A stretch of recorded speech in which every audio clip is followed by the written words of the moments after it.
Daugiau negu pusė jauno mokslininko Lauryno Vanago gyvenimo prabėgo tolimoje Japonijoje. Tačiau dabar jau pusmetis, kai molekulinės biologijos mokslus krimtęs į Hokkaido universiteto magistras darbuojasi Lietuvoje. Nuo 10 metų su tėvais Japonijoje gyvenęs jaunasis mokslininkas neslepia. Nors turėjo galimybę rinktis iš daugelio šalių, didžiausias jo noras buvo baigus studijas grįžti į Lietuvą. Todėl sulaukęs pasiūlymo dirbti vienos garsiausių tarptautinių kompanijų Lietuvoje, Thermo Fisher Scientific Baltics, mokslinių tyrimų ir eksperimentinės plėtros centre, jis ilgai nedvejojo. Aš kelis kartus buvau grįžęs į Lietuvą ir teko sudalyvauti Thermo Fisher Scientific mokslo dienose, pažiūrėti į kompaniją, pasikalbėti su čia dirbančiais mokslininkais.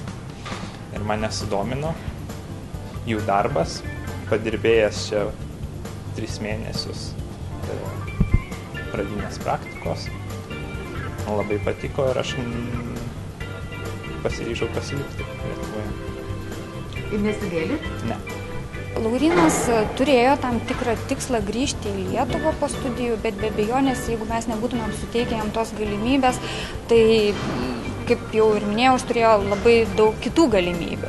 Tai labai smagu, kad mums reikėjo tuo metu, kai specialisto ir tam tikrų žinių ir kvalifikacijos, o Laurynas visą tai turėjo ir mes turėjom galimybę pasiūlyti jam darbą. Tokiu būdu tiesiog parsikviesdami ir susigrąžindami Lauryną į Lietuvą ir pasiūlydami jam tikrai labai patrauklų ir darbą savo prasme ir be abejonės darbo sąlygas, kuriomis, būkime atviri, mes konkuruojam ir konkuravom su užsienio įmonėm. Pasak jaunojo mokslininko, darbas baltymų evoliucijos laboratorijoje labai panašus į tai, ko jis mokėsi studijuodamas ir į tą darbą, apie kurį svajojo.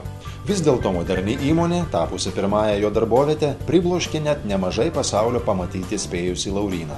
Aš buvau priblokštas greičiu ir kaip greitai yra daromi projektai. Kai universitete aš dariau savo darbą metus 2, čia aš dirbau prie projekto 3 mėnesius, po to, kai pabaigiau tą projektą, teko padirbėti prie kito. Ir yra labai didelė darbų įvairovė, kuri skatina sužinoti daugiau ir padaryti tiesiog geresnius produktus laboratorijų naudojime. Aš tikrai norėčiau likti čionais ir toliau dirbti šioje bendrovėje. Taip tikriausiai ir nutiks, nes Thermo Fisher Scientific Baltics vien per 3 pastarosius metus įdarbino 26 studijas baigusius, tačiau patirties neturinčius jaunus žmonės. O pasinaudodama Socialinės apsaugos ir darbo ministerijos inicijuotų projektų parama pirmajam darbui, kuriame dalyvaujančioms įmonėms, kurios suteikia šansą ką tik iškeptiems jauniems specialistams iki 29 metų parodyti, ką sugeba, kompensuojama dalis darbo užmokesčio, bendrovė investuoja ir į jų tobulėjimą. Labai džiaugiamės, kad valstybė remia pirmąjį darbą ir gražu tai dėl to, kad tai yra parama įmonėms, bet labai svarbu tai, kad iš tikrųjų tai yra skatinama darbinti jaunus žmonės, kurie labai dažnai šiais laikais susiduria su sunkumais įsidarbinti.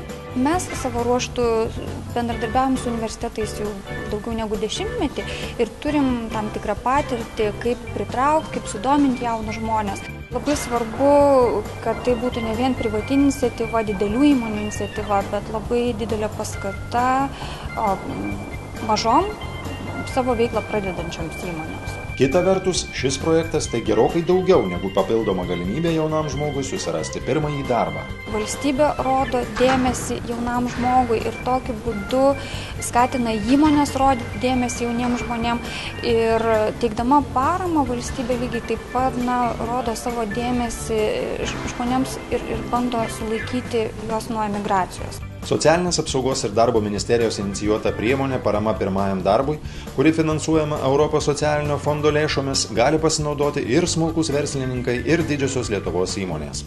Prisijungti prie projekto, kurį administruoja Invega, galima ir dabar. Paraiškas dėl pirmojo darbo rėmimo jai teikti galima iki 2015 m. rugsėjo 30 dienos.